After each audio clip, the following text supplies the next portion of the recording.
میں ہم نے نمازوں کے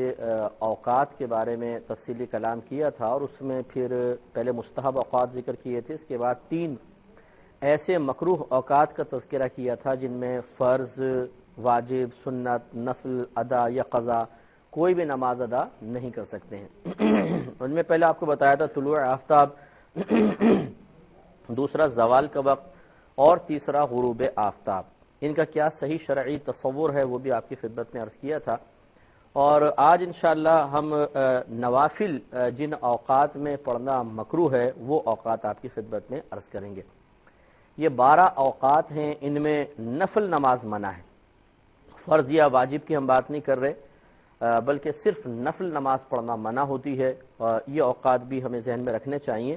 مثلا پہلی ہے طلوع فجر سے طلوع آفتاب کے درمیان۔ یہ صراحتاً حدیث میں آگیا، نبی کریم صلی اللہ علیہ وسلم نے ارشاد فرمایا کہ جب فجر طلوع ہو جائے تو طلوع آفتاب تک کوئی نماز نہیں ہے سوائے سنت فجر کے، تو لہذا جب فجر طلوع ہو جائے تو صرف سنت فجر پڑھ سکتے ہیں، اس کے بعد طلوع آفتاب تک کوئی نفل نماز نہیں ہوگی، صرف سنت فجر ہم نے پڑھی، اس کے بعد 2 رکعت فجر کی نماز ہے، نوافل وغیرہ نہیں پڑھ سکتے ہیں۔ حتیٰ کہ بالفرض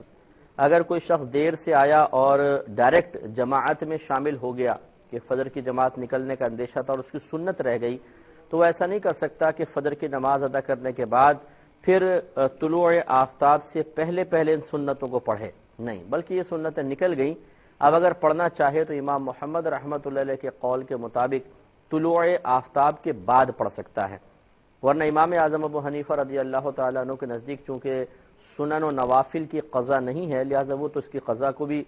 فرماتے ہیں کوئی لازم نہیں ہے، لیکن امام محمد رحمۃ اللہ علیہ چونکہ احادیث کریمہ میں سنت فجر کی بہت زیادہ تاکید آئی ہے، تو اسے قریب واجب تصور فرماتے ہوئے آپ یہی فرماتے ہیں کہ طلوع آفتاب کے بعد ان کی قضا کر لی جائے،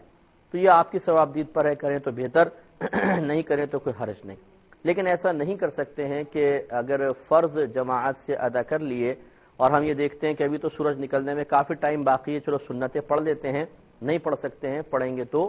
گناہگار ہوں گے، کیونکہ نبی کریم صلی اللہ علیہ وسلم نے اس کی ممانعت فرمائی ہے۔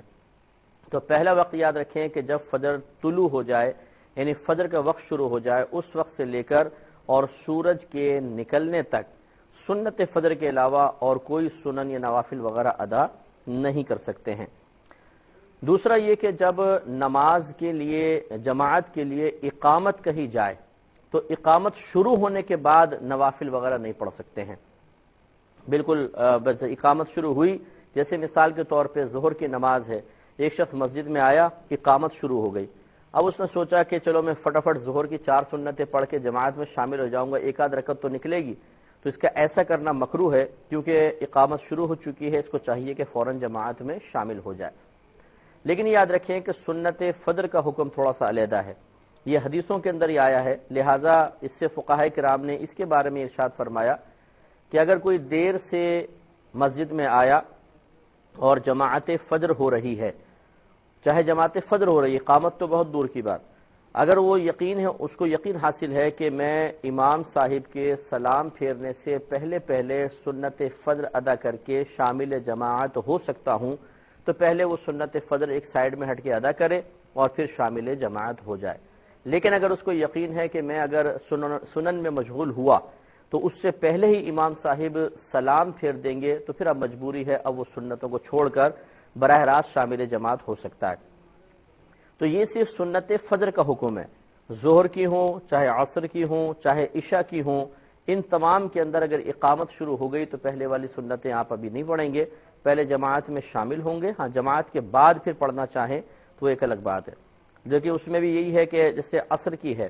پہلے کی 4 سنتیں نکل گئیں تو عصر کی نماز پڑھنے کے بعد یہ سنن اب نہیں پڑھیں گے، ہاں ظہر کی پہلے کی 4 نکل گئیں تو بعد میں پڑھ سکتے ہیں، لیکن ترتیب یہ رکھیں گے کہ پہلے 2 سنت جو ظہر کے بعد والی ہے، پھر 4 سنت پڑھیں گے، اور عشاء کے اندر بھی اگر نکل گئیں تو آپ پڑھنا چاہیں پڑھ لیں، کیونکہ سنتیں غیر موقدہ ہیں، اور نہ پڑھیں تو کوئی حرج بھی نہیں ہے، اس میں گناہ کا کوئی تصور نہیں۔ تو آپ کی خدمت میں عرض کر رہے تھے کہ جب اقامت اسٹارٹ ہو جائے تو پھر نوافل وغیرہ پڑھنا منع ہوتا ہے، بلکہ فوراً شامل جماعت ہونے کا حکم ہے، لیکن فجر کی نماز میں استثناء ہے کہ فجر کی اگر سنت ادا نہیں کی ہیں تو پہلے علیحدہ سنت فجر ادا کریں، اس کے بعد شامل جماعت ہوں۔ تیسرا مسئلہ یہ ہے، تیسری جگہ جو تیسرا مقام ہے کہ اگر کسی نے عصر کی نماز ادا کر لی ہو، اس کے بعد سے لے کر غروب آفتاب تک کسی بھی قسم کی نفل نماز پڑھنا منع ہوتا ہے، لیکن اس میں عصر کی نماز کی قید ہے۔ چنانچہ دیکھیں فجر کے اندر عصر میں یہی فرق ہے، فجر کے اندر وقت شروع ہوا نہیں کہ نوافل منع ہے، لیکن عصر کے اندر وقت سے نوافل منع نہیں ہوتے بلکہ عصر کے فرائض ادا کرنے کے بعد نوافل منع ہے۔ لہذا مثال کے طور پہ عصر کا وقت شروع ہو رہا ہے مثال کے طور پہ 5 بجے، اور کسی نے بھی عصر کے فرض نہیں پڑھے 5:30 تک، تو وہ نوافل پڑھ سکتا ہے، لیکن اگر اس نے فرض پڑھ لیے ہیں اس کے بعد وہ نوافل ادا نہیں کر سکتا، یہ تھوڑا ذہن میں رکھیں انشاءاللہ۔ تو نماز عصر کی ادائیگی کے بعد پھر ہم کوئی نفل نماز نہیں پڑھ سکتے یہاں تک کہ غروب آفتاب ہو جائے۔ اس کے بعد جب غروب آفتاب ہو جائے، یعنی اب چوتھا وقت یہ ہے کہ غروب آفتاب ہو جانے کے بعد سے لے کر اور مغرب کے فرض ادا کرنے تک درمیان میں کوئی نفل نماز نہیں پڑھنی چاہیے۔ جیسے فقہ حنفی کی روشنی میں تو فوراً اذان ہوتی ہے، اس کے ساتھ ہی متصل اقامت اور 3 رکعت نماز فرض ادا ہوتی ہے، اس کے بعد سنت پڑھتے ہیں۔ لیکن امام شافعی رحمۃ اللہ علیہ کے ہاں پہلے اذان ہے، اذان کے بعد 2 رکعت نفل وہ لوگ پڑھتے ہیں، اس کے بعد پھر اقامت ہوتی ہے، پھر فرائض وغیرہ ادا کرتے ہیں۔ تو فقہ حنفی میں اس کو مکروہ لکھا ہے، لیکن بعض علماء کرام نے اس کو جائز قرار دیا ہے کہ اگر 2 رکعتیں نفل ہلکی سی پڑھ لی جائیں تو اجازت ہو سکتی ہے، لیکن اکثر جو فقہاء احناف کا عمل ہے وہ یہی ہے کہ مغرب شروع ہو جانے کے بعد سے لے کر اس کے فرض ادا کرنے تک درمیان میں کوئی نفل نماز نہیں پڑھی جائے گی۔ 5واں وقت کہ جب امام جمعے کا خطبہ دینے کے لیے اپنی جگہ پر کھڑا ہو جائے، چاہے بھی خطبہ شروع نہیں کیا ہے، اگر وہ کھڑا ہو گیا بس وہ نوافل پڑھنا منع ہو جائیں گے، حتیٰ کہ اگر اس نے جمعے کی سنتیں ابھی نہیں پڑھی تھیں تو وہ امام کے کھڑے ہو جانے کے بعد سنتیں شروع نہیں کر سکتا، وہ بعد میں ہی ادا کرے گا، خطبہ اس کو سننا چاہیے۔ 5واں جو وقت ہے وہ جب امام خطبے کے لیے ممبر پہ کھڑا ہو جائے، ابھی خطبہ شروع نہیں ہوا لیکن خطبے کے لیے جب کھڑے ہو گئے تو یہ صحیح حدیث میں آ گیا کہ نبی کریم صلی اللہ علیہ وسلم نے امام کے خطبے کے لیے کھڑے ہو جانے پر ہر قسم کی نماز کو منع فرما دیا، حتیٰ کہ ذکر تک کرنے کو منع کر دیا، کہ بالکل خاموشی کے ساتھ بیٹھنے کا حکم ہے۔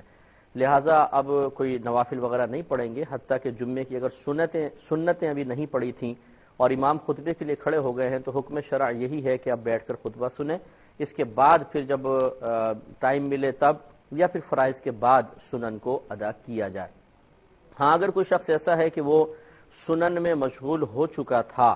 پھر امام صاحب بیچ میں خطبے کے لیے کھڑے ہو گئے تو وہ اپنی نمازی سنتیں یہ چاروں پوری کر لے، لیکن اگر امام صاحب خطبے کے لیے کھڑے ہو گئے تو بہرحال پھر خاموشی سے سکوت کے ساتھ بیٹھنے کا حکم ہے۔